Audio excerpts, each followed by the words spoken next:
നമുക്ക് കേരളത്തിൽ നല്ല മഴയുണ്ട്, നനുനനുത്ത അന്തരീക്ഷമാണ്, നല്ല തണുപ്പുണ്ട്.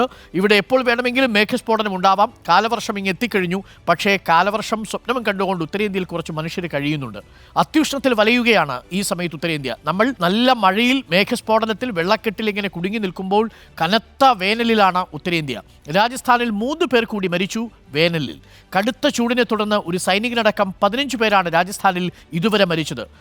3965 പേരാണ് ചൂട് മൂലം ചികിത്സ തേടിയത്. ദില്ലിയിലും കനത്ത ചൂട് തുടരുകയാണ്. 45 ഡിഗ്രി സെൽഷ്യസ് പാലക്കാട് ആകുമ്പോൾ തന്നെ നമുക്ക് ഇരിക്കാൻ പറ്റുന്നില്ല. 49 ഡിഗ്രിക്കപ്പുറത്തേക്ക് താപനില ഉയർന്നു കഴിഞ്ഞിരിക്കുന്നു. 50 ഡിഗ്രി കടക്കാനുള്ള സാധ്യതയുണ്ട് എന്നാണ് നമ്മൾ പറയുന്നത്.